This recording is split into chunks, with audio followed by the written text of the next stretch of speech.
Olá, estudante! Boas-vindas a você que veio aqui para aprender mais um pouco sobre a nossa disciplina.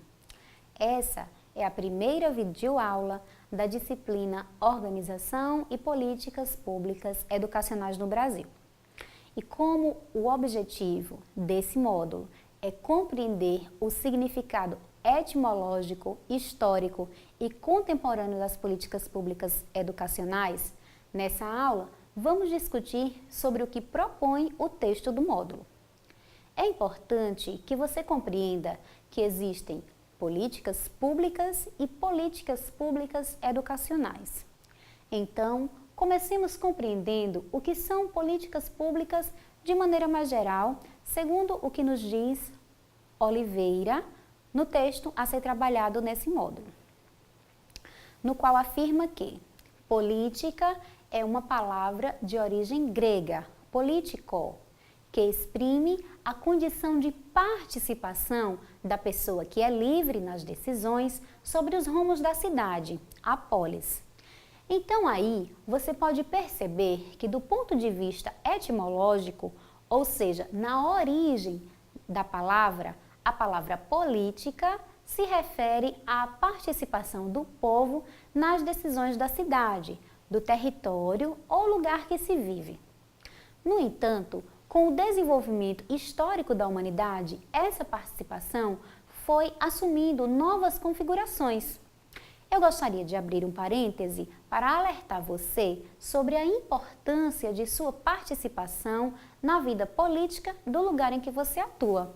Em qualquer lugar, seja na escola, no bairro, na sua cidade, estado ou país, tendo em vista o que nos afirma um importante filósofo brasileiro chamado Mário Sérgio Cortella em seu livro Política para não ser idiota, o qual afirma que a expressão idiotes, em grego, significa aquele que só vive a vida privada, que recusa a vida política ou que diz não à política. É nesse sentido que a presente disciplina visa atuar construindo um novo olhar sobre as políticas públicas que são construídas sobre nós ou para nós e não conosco, tendo em vista que, se não queremos saber sobre política, se não nos envolvemos nas decisões políticas, não poderemos deliberar sobre elas no ato de sua criação.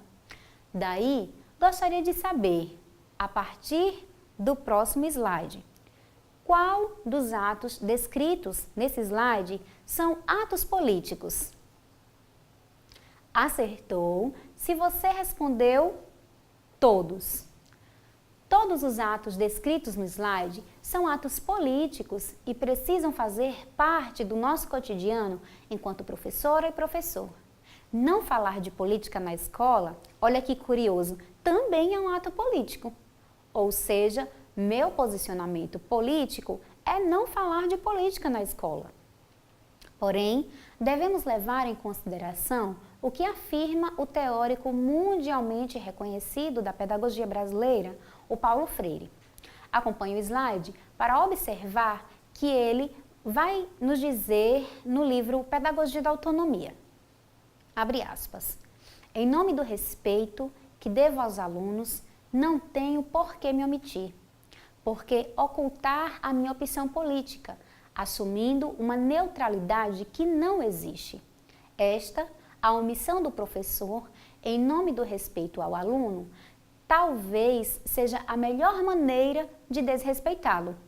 O meu papel, ao contrário, é o de quem testemunha o direito de comparar, de escolher, de romper, de decidir e estimular a assunção deste direito por parte dos educandos. Fecha aspas.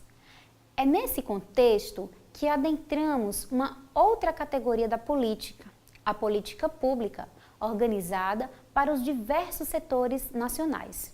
No texto de Oliveira, veremos a definição de que a palavra pública é de origem latina, que se diz publica, e significa povo ou do povo.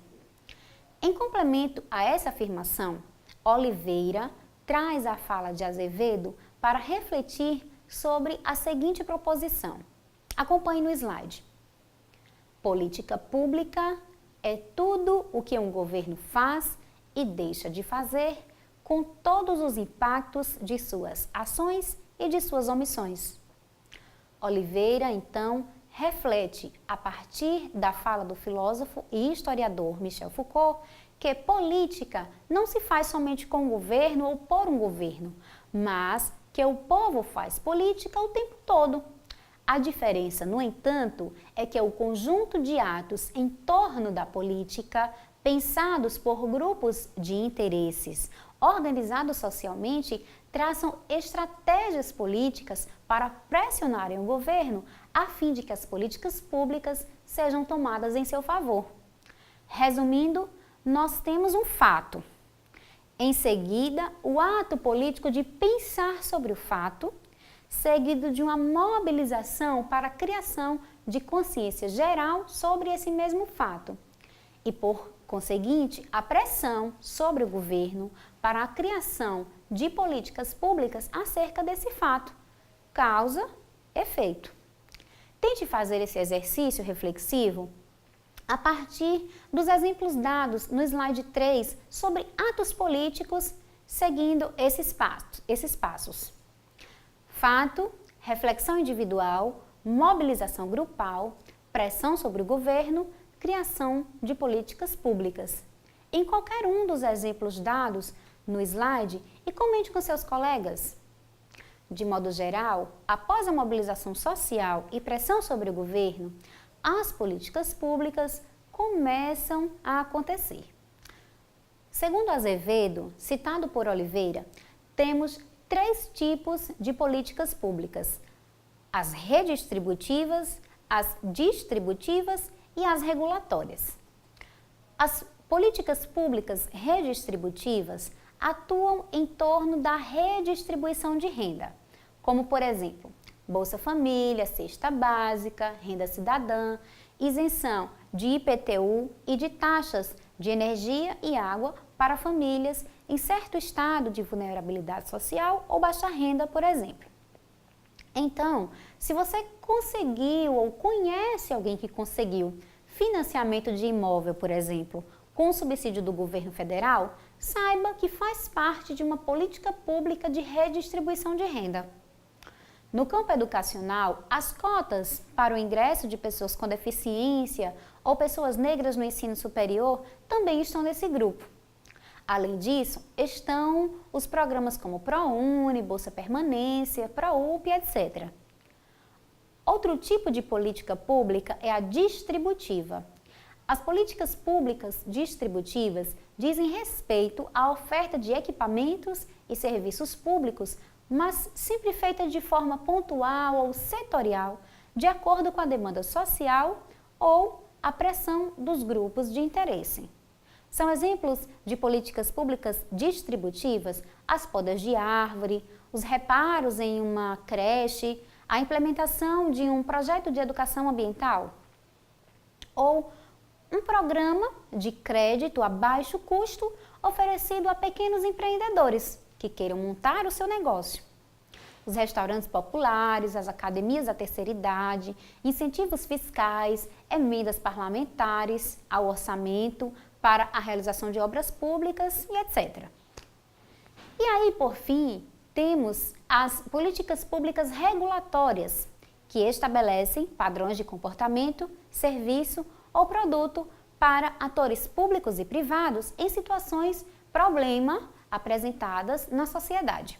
Por exemplo, temos um problema de altos níveis de acidentes com motociclistas em centros urbanos.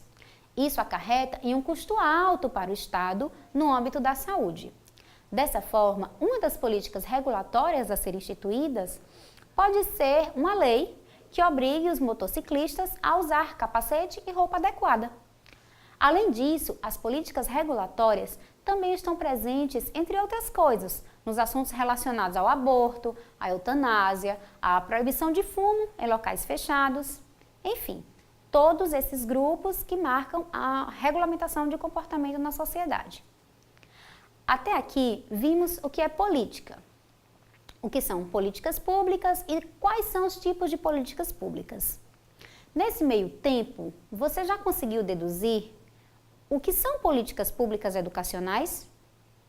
Bem, se política pública é tudo aquilo que um governo faz ou deixa de fazer, políticas públicas educacionais é tudo aquilo que um governo faz ou deixa de fazer a respeito da educação no âmbito escolar.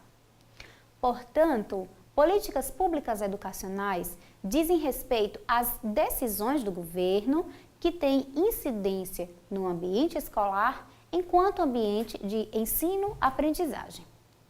Tais decisões envolvem questões como construção de um prédio, contratação de profissionais, formação docente, carreira, valorização profissional, matriz curricular, gestão escolar, etc. E olha só, o seu curso de formação pedagógica é uma política pública. Portanto, entenda-se por políticas públicas educacionais aquelas que regulam e orientam os sistemas de ensino, instituindo a educação escolar. No entanto, se você analisar com atenção o texto desse módulo, irá perceber que a forma como um governo percebe e pensa a sociedade interfere diretamente na maneira como são criadas e distribuídas as políticas públicas. É nesse sentido que é muito importante você distinguir o que é política de Estado e o que é política de governo. Acompanhe no slide. Quando se fala que uma gestão municipal, por exemplo, entra e tira tudo o que era da gestão anterior, se fala de política de governo. Ou seja, as políticas de governo se vinculam à administração que ocupa o executivo. Agora, quando uma política é independente da gestão, estamos falando de uma política de Estado.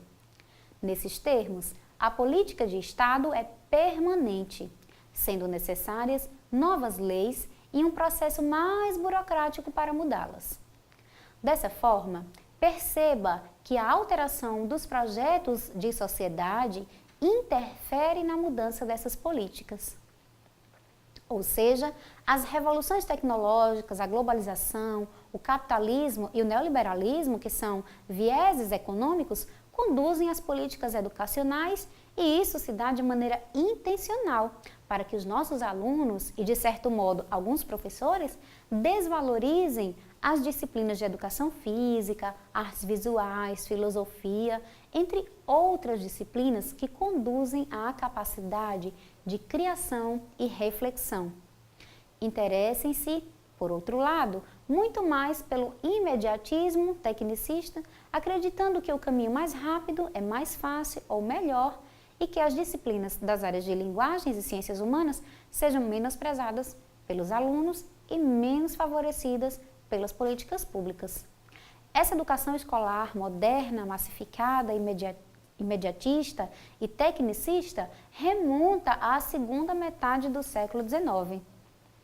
Ela se desenvolveu acompanhando o desenvolvimento do próprio capitalismo e chegou na era da globalização resguardando um caráter mais reprodutivo, haja vista a redução de recursos investidos nesse sistema que tendencialmente acontece nos países que implantam os ajustes neoliberais. Sugiro, portanto, que você, logo após essa aula, inicie a leitura do texto para reforçar o que foi visto aqui. Caso queira revisar essa aula, fique à vontade para fazê-lo quantas vezes for necessário. E, sem demora, procure esclarecer dúvidas comigo ou com a tutoria do seu curso, ou até mesmo complementar o conhecimento nos demais materiais disponibilizados. Participe do fórum de discussão o quanto antes, para não perder as ideias construídas ao longo dessa aula, e nem para perder o prazo da postagem. Esforce-se e seus colegas te aguardam para mais essa etapa da jornada. Até a próxima!